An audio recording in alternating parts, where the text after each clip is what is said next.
Hello everyone, this is mother daughter blogger. আজকে কোনো blog দেব না, আজকে দেব একটা ঠান্ডা ঠান্ডা মিষ্টি দইয়ের রেসিপি। এই গরমের মধ্যে এরকম এক হাঁড়ি দই হলে মন্দ হয় না, কি বলো? টক দই আর মিষ্টি দইয়ের মধ্যে কে কোনটা ভালো খাও অতি অবশ্যই কমেন্ট করো। তো চলো বেশি কথা না বলে রেসিপিটা শুরু করি।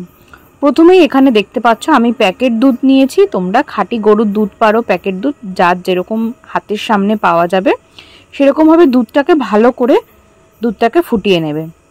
আর তোমরা দেখতে পাবে যে আমি এই যে দুধের পরিমাণটা ফুটে কতটা কমে যায়। তো আমি এটাকে কন্টিনিউ ফোটাতে থাকবো এবং আমি এখানে ইন্ডাকশানে করছি। তোমরা যারা গ্যাসে করবে একটু মিডিয়াম টু লো রাখবে, হাই করবে না। আর একটা জিনিস বলে দিই, সেটা হচ্ছে দইয়ের দুধ যখন ফোটাবে টিল দইয়ের দুধ পাতা অবধি চেষ্টা করবে সর যাতে না পড়ে। আর সর পড়বে না একটা জিনিসই করলে, সেটা হলো তোমাকে কন্টিনিউ নাড়াতে থাকতে হবে। কন্টিনিউ না নাড়ালেই একটা টাইম পর কিন্তু সর পড়ে যাবে, আর সর পড়লেই হবে দইয়ে প্রবলেম। তো সেই কারণে আমি দেখো আলতো হাতে নাড়াতে থাকছি। আর দেখো দুধটা কতটা আস্তে আস্তে ঠিক হয়ে যাচ্ছে, কারণ দুধটা আস্তে আস্তে অনেকটাই কমে যাবে। তো আমি অনেকটাই, যত ভালো করে ফোটাবে দই তত সুন্দর হবে। তো এখানে দেখো আমিও অ্যাকচুয়ালি এটা ফার্স্ট টাইম ট্রাই করছি এবং আমিও ইউটিউব থেকেই দেখে শিখেছি।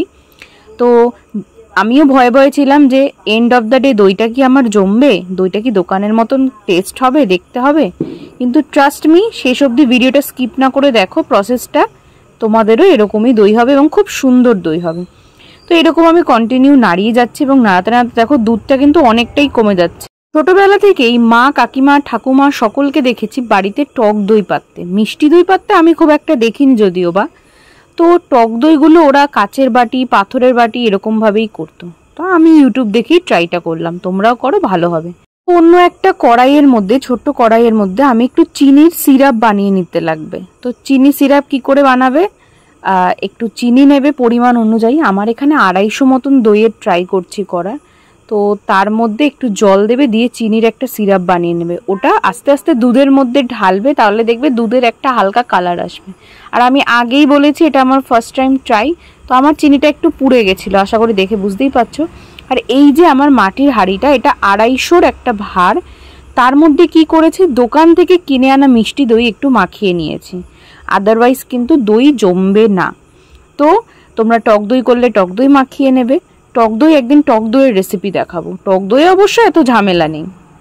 তো এবার দুধটাকে কি করেছি, চিনি মিশিয়ে দুধটাকে হাঁড়ির মধ্যে ঢেলে দিয়েছি। তো তোমাদের দেখাচ্ছি যে কীরকম লাগছে, মানে জমাতে দেওয়ার আগে ঠিক জিনিসটা এরকম দেখতে লাগছে।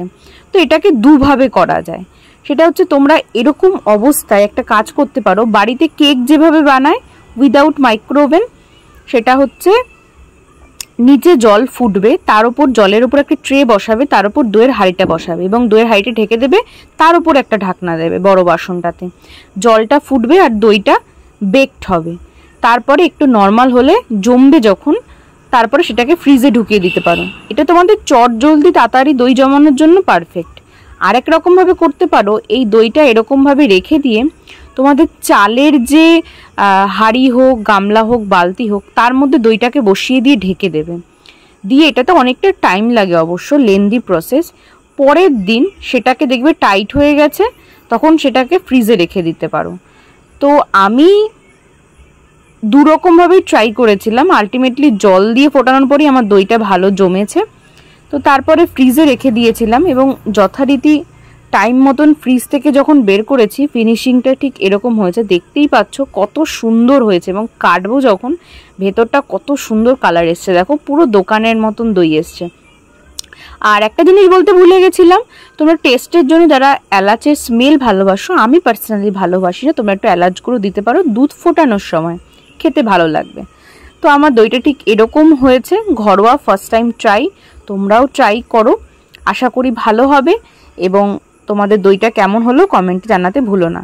Thanks for watching, bye bye, দেখা হচ্ছে নতুন একটা ব্লগে, টাটা।